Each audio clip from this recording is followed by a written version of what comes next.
Bien, pues permítame, por favor, les voy a compartir eh, el video. Vamos a verlo para poder terminar este tema de la evaluación conductual. Tiene que mucho que ver con, no sé si ustedes ya han visto psicometría. ¿Ustedes han visto la materia de psicometría? Sí, señor. Eso. Entonces tiene que ver mucho con eso. Entonces vamos a ver este video.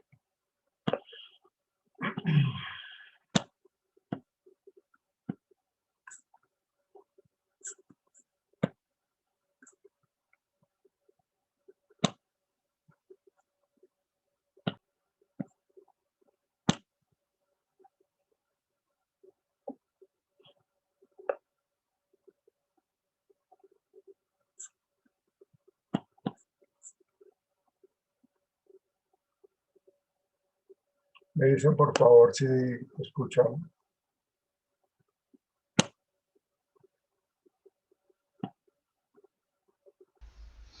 Bueno, yo tomé algunas imágenes históricas de lo que implicaba en algún tiempo medir en psicología, tomar una medida de la mente, seguramente, aproximarnos a la medida de la mente, se configuraba como una actividad que tenía como un referente más próximo al cerebro, ¿verdad? Entonces, el cráneo que contiene el cerebro daba indicios de centros, espacios en donde supuestamente tenía su centro ciertas manifestaciones psicológicas. También es igualmente famoso el sistema de evaluación por medio de manchas de tinta, ¿verdad? Aquí tenemos una imagen que simula una famosa prueba, la prueba de Rorschach. Y estas son imágenes de un test que probablemente ya se utilice muy poco, el test del zombie le decíamos nosotros cuando yo estudiaba en la facultad. El autor es Sondi, ¿sí? Por eso se llama el test de Sondi, y había propuesto una investigación muy interesante. Su libro se llama El estudio experimental de los instintos. Entonces había teorizado acerca de la posibilidad de aproximar al instinto que tiene cada persona de manera inconsciente, y estas imágenes, según su trabajo, permitía extraer, no sé cómo decirle, atraer, hacer que aflore aquellas tendencias instintivas que ni siquiera la propia persona era consciente. Que básicamente consistía en escoger un par de fotografías. No vamos a hablar de eso en detalle, pero de eso se trataba. El test de Bender, que también se utiliza hasta ahora, un test que es proyectivo, un test que también es clínico, un test que evalúa el grado de madurez visomotora, ¿verdad? El grado en que consigue configurar, eh, ¿cómo les voy a decir? Estructuras que se supone revelan el grado de madurez cognitiva de las personas que son evaluadas. Otra forma de evaluar es la observación, ¿verdad? Sin lugar a dudas, nosotros observamos el rostro de este niño y podemos hacernos una idea de cuál es el estado en el que se encuentra, ¿verdad? No se ve muy feliz, que digamos.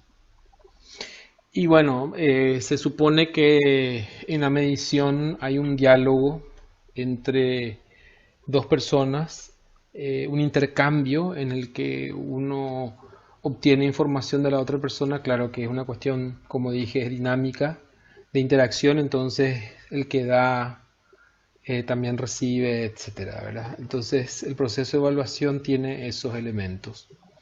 Claro, aquí es una cosa un poco más loca, digamos, de relacionar centros energéticos con el funcionamiento mental, pero bueno, son modelos diferentes acerca de lo que se representa, o se representó, o se sigue representando en diferentes ámbitos, tiempos, grupos de personas, lo que implica medir lo psicológico. Entonces nuestro tema de hoy es la medición en psicología, el tema 1.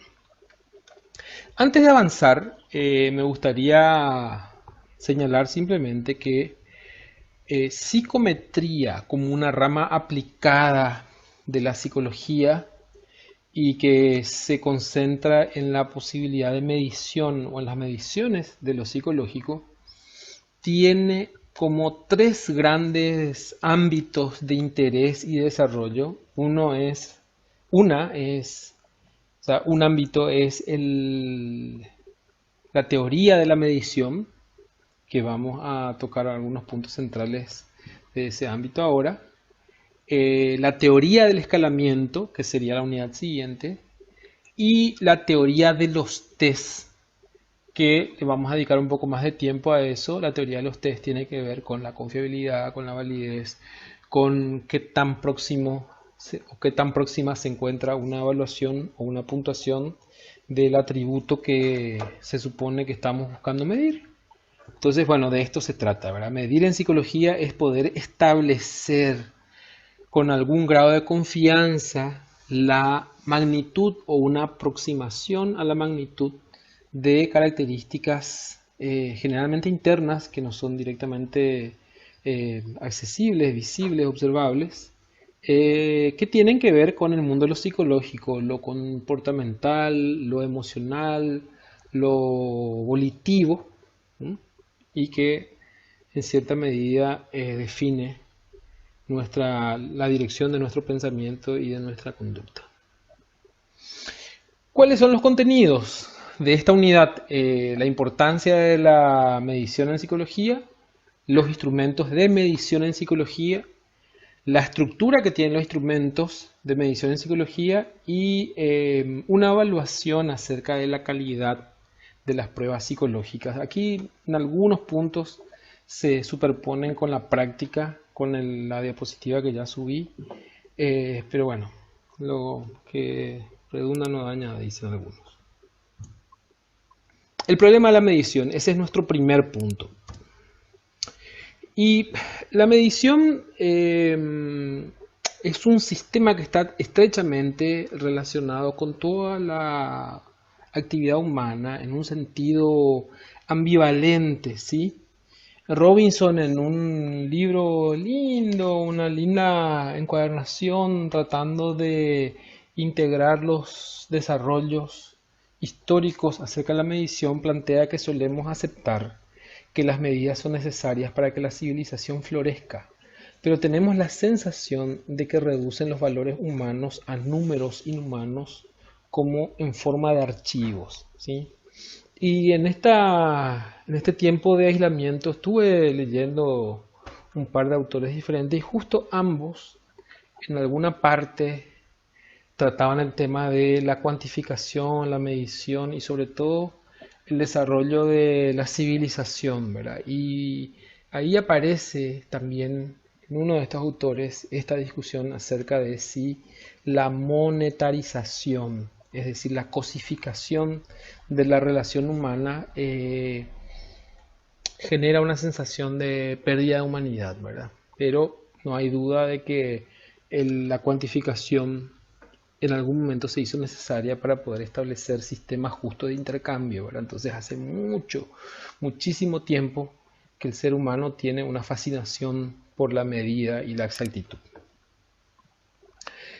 Bueno, este tema es un tema reiterativo, es un tema del que siempre se habla. Todos los autores que tocan el tema de la medición en psicología, teoría de los test, teoría del escalamiento, mencionan lo mismo, que son una serie de eventos que sucedieron alrededor de 1930, como les dice ahí, y resulta que se conformó un comité en la Asociación Británica para el Avance de la Ciencia, que trabajó durante 7 años con la intención de establecer si era o no posible medir de una manera confiable las sensaciones, ¿verdad? Empezó un cuestionamiento acerca de la psicofísica y de todas las ciencias relacionadas con ella, si realmente estaban midiendo, o sea, cuál es el grado de seguridad, por decirlo así, en la medida.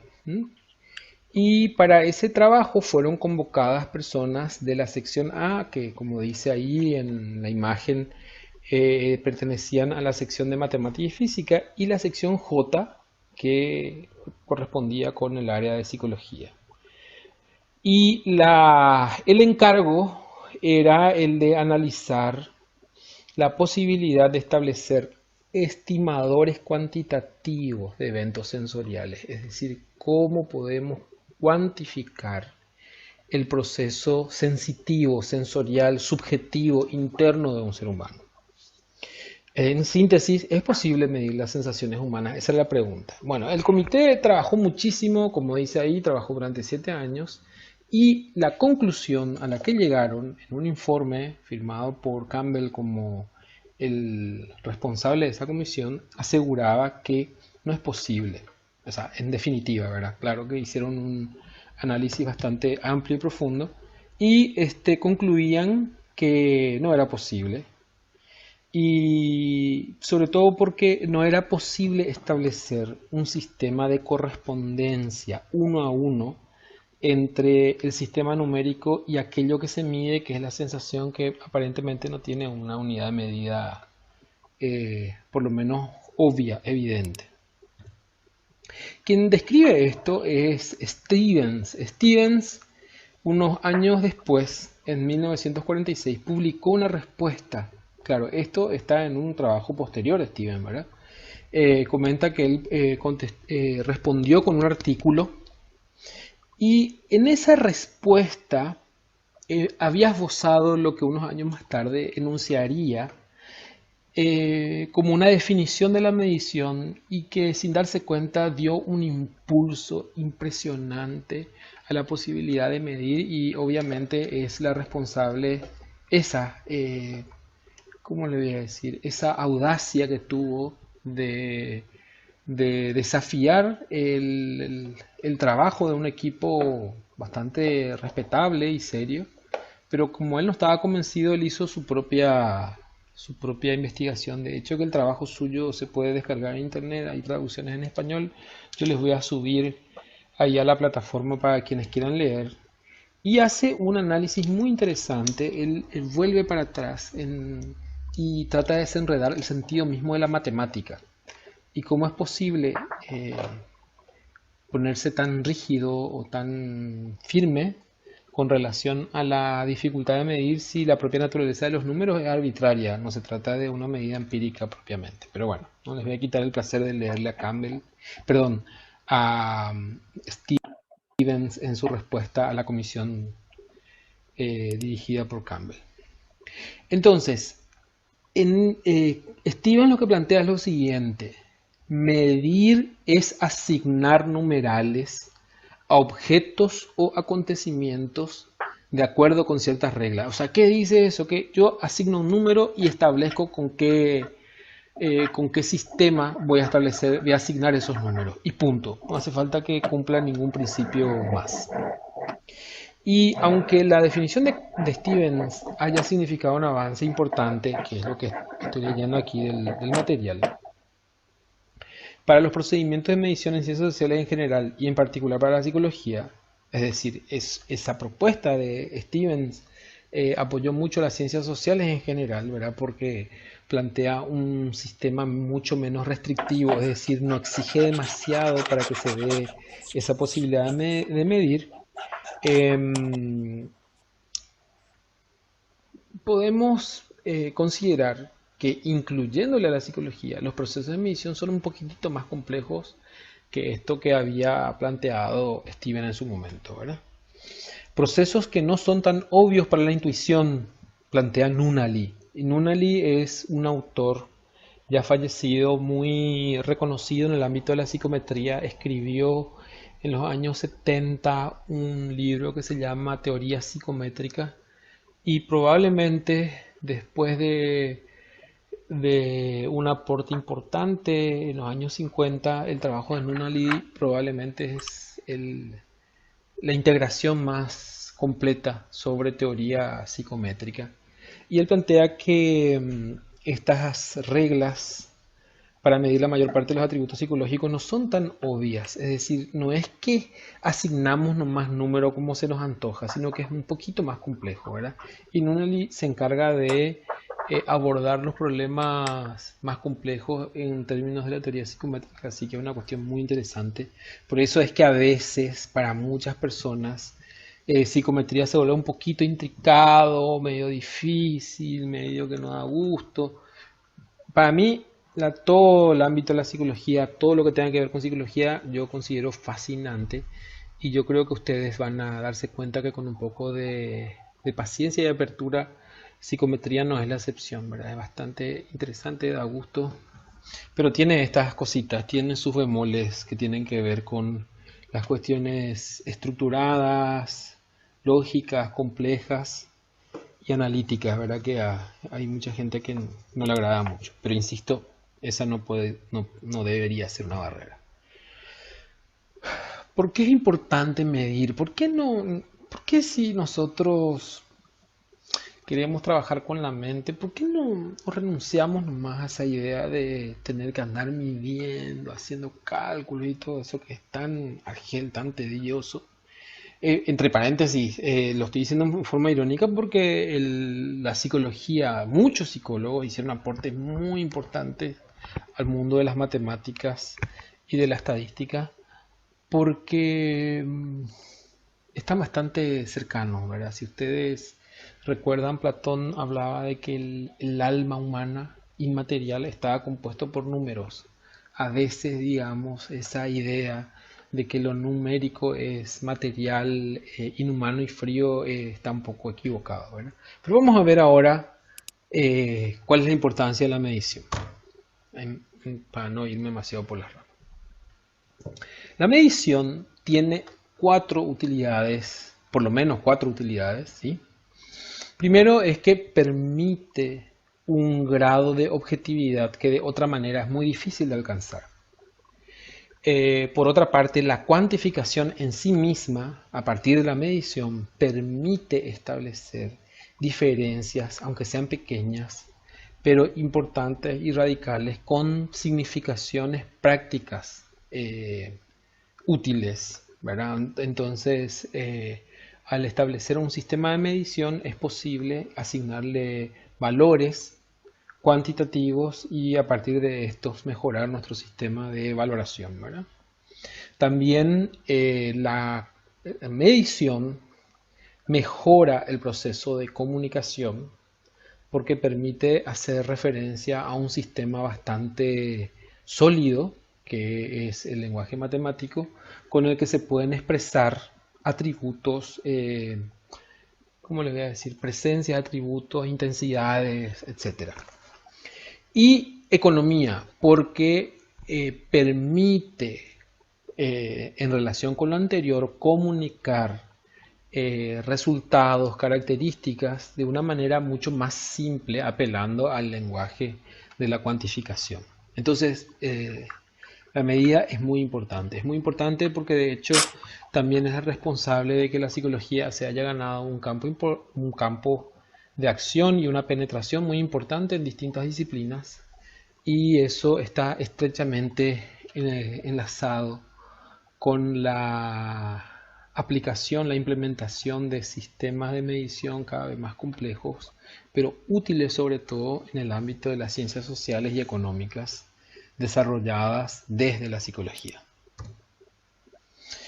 Bueno, y llegamos a una cuestión así muy concreta, muy específica que tiene que ver con la medición, que es cómo medimos, ¿verdad? Nosotros sabemos que para medir la distancia, ¿sí? Es muy fácil tomar un instrumento que pueda hacerlo o el peso, por ejemplo. Pero cuando queremos medir en psicología, más allá de las disquisiciones más de tipo teóricas, la cuestión está en cuáles son las características del instrumento, ¿verdad? Un instrumento que mide aquello que es intangible, aquello que es escurridizo a la medición, a la objetivación, bueno, tiene ciertas características. Y en la práctica, ¿sí? Se traduce en una serie de estrategias e instrumentos. Por una parte, la psicología desde hace muchísimo tiempo utilizó la evaluación clínica basada principalmente en entrevistas y observaciones. Se fue incorporando paulatina pero progresivamente la utilización de cuestionarios objetivos, escalas e inventarios que tienen una estructura diferente a los cuestionarios, los test objetivos que implicaban o que implican principalmente la resolución de tareas, y los test proyectivos que están asociados con esta idea de poder eh, extraer de las personas aquellos impulsos, motivaciones o condiciones que están inconscientes y que si se abordaran directamente no serían accesibles, ¿verdad? ¿Cuál es la estructura que presentan los instrumentos de evaluación psicológica? Y básicamente podríamos referirnos a dos ámbitos. Por una parte, la estructura externa y la estructura interna, ¿verdad? La estructura interna y la estructura externa. ¿De qué se trata la estructura interna? La estructura interna se refiere a cómo están compuestos los instrumentos. ¿Cuántas facetas componen el constructo? Vamos, para que no se hable, para no hablar tan raro, ¿verdad? ¿Cuántos factores componen la personalidad? Y ustedes saben que hay un montón de, por ejemplo, recordarán que hay teorías que hablan de un factor, de 3 factores, que hablan de 5 factores, otros que hablan de 16 factores. Entonces hay una estructura interna que tiene que ver con la construcción del instrumento, que habla de qué definición teórica asume como para poder representar después esas dimensiones que subyacen al concepto mismo de lo que mide. Esas son las facetas.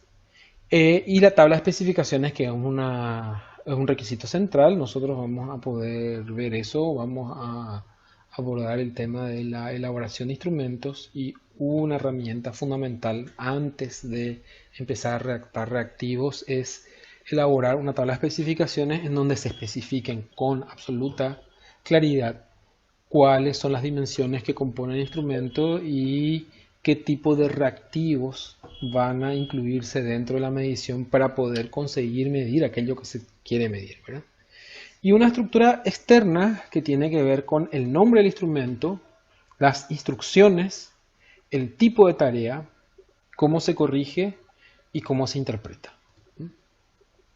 Una tabla de especificaciones tiene una estructura más o menos como esta que está acá. Vamos a suponer que medimos las características A1, A2, A3, A4. Y por otra parte tenemos la situación B1, B2, B3, B4. A ver, para que se entienda un poco más, vamos a suponer que estamos hablando de habilidades cognitivas. Empezamos a investigar, están dentro de las habilidades cognitivas, se cuentan las funciones ejecutivas, por ejemplo, las funciones ejecutivas que incluyen la capacidad de concentración o atención, la memoria de trabajo, la, ¿cómo es que se llama esto? La flexibilidad y el control inhibitorio. Entonces vamos a suponer que las características de las que estamos hablando de las funciones ejecutivas, y tenemos atención, memoria de trabajo, control inhibitorio y flexibilidad cognitiva.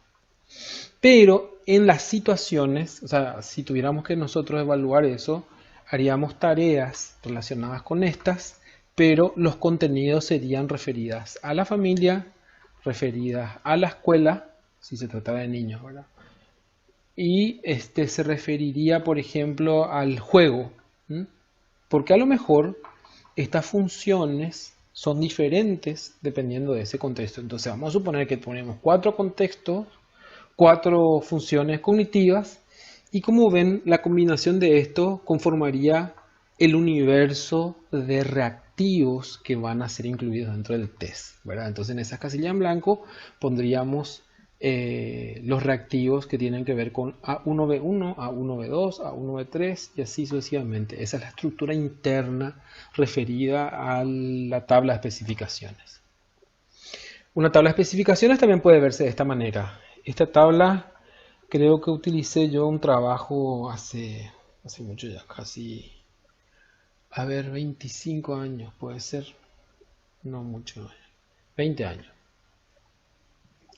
Que se trataba de evaluar madurez psicológica. La madurez psicológica aplicada a adolescentes consideraba que había un nivel de madurez tipo 1, digamos, que sería una persona inmadura, niña, prácticamente, un nivel 2 con madurez intermedia y un nivel 3 equivalente a procesos adultos. Y las conductas que se evaluarían serían la interacción con pares, aspectos descriptivos y evaluativos del yo, el desarrollo sexual, el cuidado personal, de alimentación, sueño, higiene, ropa, emociones en general, humor, ira, llanto, por ejemplo. Entonces, esto también podría considerarse una tabla de especificaciones porque define el tipo de ítem y la profundidad o el contexto en el que se supone debe manifestarse aquello que estamos pretendiendo evaluar, ¿verdad? Y esta sería la estructura externa. Este es un tipo de ítem, un tipo medio complicado, es una escala de proximidad social de Bogardus, que suele estudiarse como una novedad en la forma en cómo estructuró su escala. Y se trata de una lista de actitudes, perdón, más que nada de acciones que llevaría una persona. Y en las columnas se hace una lista de diferentes grupos étnicos. Y la persona tiene que indicar, por ejemplo, si se casaría con un judío, con una persona de color, ¿verdad? Con una persona indígena, con una persona blanca, con un chino, con un mestizo o con un europeo. Y entonces tiene que indicar con cierto grado de intensidad qué tanto estaría dispuesto a hacer, por ejemplo, el de casarse, el de tener amigos, etcétera, etcétera. Esa es una estructura externa que responde ya a una previa organización del tipo que decíamos hace rato. Y acá tenemos otra estructura externa, se tratan de ítems cognitivos, ustedes conocen, estarán familiarizados con tareas similares a esta. En la primera hay una progresión numérica, pero representada una progresión numérica geométrica, representada con líneas. ¿Sí? Y abajo ahí se trata de un reactivo de rotación o de pensamiento analógico espacial. Bien, esas son, digamos, como las características de la medición en psicología, específicamente de los instrumentos en cuanto a su estructura interna y su estructura externa. Y por último, ¿cómo evaluamos la calidad de un instrumento? ¿Cuándo decimos que un instrumento sirve, no sirve, es bueno, es malo? Y esa evaluación que vamos a volver a ver en otros temas también en la práctica de los sábados, la práctica de test, se toca un poco este tema, en donde los criterios de calidad tienen que ver con la consistencia interna, que se refiere al análisis de la solidez psicométrica en términos de congruencia entre ítems, es decir, los ítems que se supone miden lo mismo, ¿qué tanto están obteniendo puntajes similares? ¿Sí? Para hacerlo un poco más concreto, vamos a suponer que yo mido, que estoy desarrollando un instrumento que mide depresión. 5 ítems de ese instrumento se refieren a la pérdida del placer por la vida, por ejemplo. Si la persona efectivamente está perdiendo el placer por la vida, los 5 ítems tendrían que darme bajo o alto, dependiendo cómo esté formulado.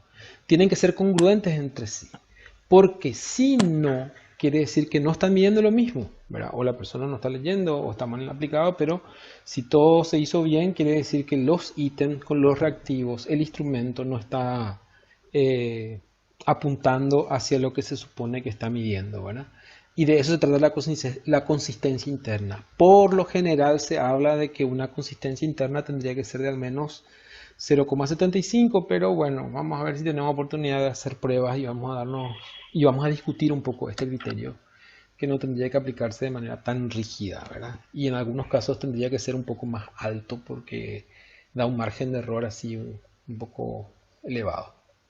La fiabilidad externa, ¿verdad? Que tiene que ver con qué tan confiable es un instrumento con relación a otras formas de medición, como por ejemplo la evaluación clínica de varios evaluadores, a ver si coinciden en la valoración, en la puntuación que se le asigna a una persona utilizando un determinado instrumento. Y por otro lado, la validez, ¿sí? Que es la proporción en que la información recogida es relevante para lo que estamos midiendo.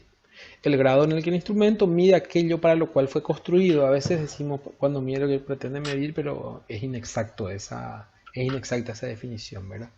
La validez no puede ser considerada en términos absolutos, sino en términos relativos en el sentido de qué uso se le va a dar. Está la validez simple o validez de facie, ¿no? A primera vista, la validez de contenido, la validez discriminante, convergente, concurrente y predictiva que ustedes ya vieron y nosotros tenemos dedicado una clase concretamente a confiabilidad y validez, así que vamos a tener oportunidad de repasar eso. Una forma de evaluar la validez externa, según lo plantean Balbuena, Berrios y Fernández, que dicho sea paso, es un lindo libro sobre evaluación en psicología clínica y psiquiatría, y plantea que una forma de evaluar la fiabilidad externa es triangulando la información que da el paciente, la información que dan otros informantes y la información que dan los familiares, por ejemplo, ¿sí? Y se cruza con la impresión que tiene el entrevistador, el evaluador, el examinador, ¿sí? Y la validez, que si ustedes se toman el tiempo de revisar los apuntes o leer con mayor detenimiento, van a ver que hay algunos autores que afirman que la validez de constructo, esto que les estoy mostrando acá es un típico gráfico de análisis de ecuaciones estructurales, es decir, que evalúa la estructura en términos de relación entre factores y se supone que con ella se comprobaría la estructura teórica que sostiene a los elementos que componen el instrumento. Y esta es, digamos, la forma más utilizada para evaluar la validez, que tiene que ver con la validez de constructo convergente y discriminante. Y por último, como les dije, vamos a tener la oportunidad de ver eso en el taller de los sábados. ¿Cuáles son los criterios para seleccionar un buen test? Hay que delimitar, el concepto de aquello que vamos a evaluar, del constructo que vamos a evaluar. Tenemos que informarnos sobre cómo se construyó el instrumento, cómo se trató a los ítems, es decir, a qué pruebas se sometieron los ítems, qué pasó con los ítems eliminados, por qué fueron eliminados, por qué fueron incluidos otros. Generalmente eso suele estar o en el manual o en algún informe técnico publicado como un artículo. Tendríamos que mirar la tabla del análisis estadístico de los ítems y mirar las cifras a ver qué comportamiento tiene. Tendríamos que interesarnos en la evidencia empírica de la estructura interna. ¿Qué quiere decir eso? El análisis factorial. ¿Cómo salió el análisis factorial de ese instrumento? ¿Qué valores dieron las estimaciones de la fiabilidad? Porque ahí dice claramente estimación de la fiabilidad porque es una aproximación al grado de error, no un valor absoluto. Y las evidencias externas de validez de las puntuaciones. Esos son 6 criterios que hay que considerarlos siempre cuando se seleccionan ítems, ¿sí? Aquí lo que hice fue separar un poco la delimitación conceptual, implica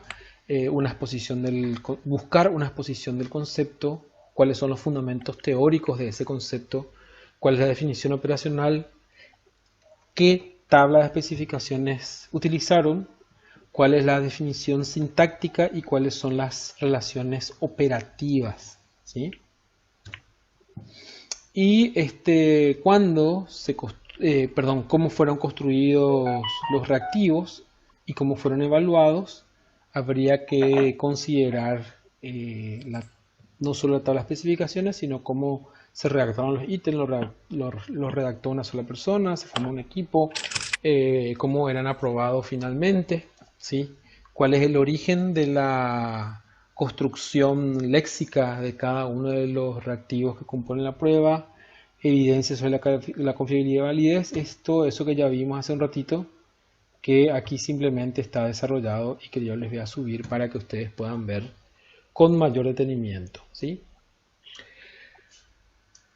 Nosotros arrancamos ahora, ¿verdad? Yo estoy muy interesado en poder subirles el primer tema y a partir de ahí poder tener contacto con ustedes a través del foro, a través de correos o la forma.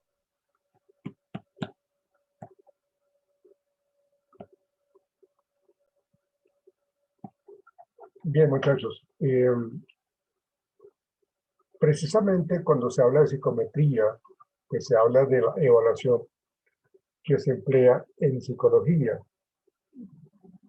Lo que decía el profesor, el conferencista, pues el tema psicometría, a no todo el mundo le llama mucho la atención porque pues, se trabaja muchísimo los diseños experimentales, se trabaja muchísimo el diseño de las pruebas psicológicas, la estandarización, la confiabilidad, la validez de constructo, de contenido y todas estas cuestiones. Pero es necesario.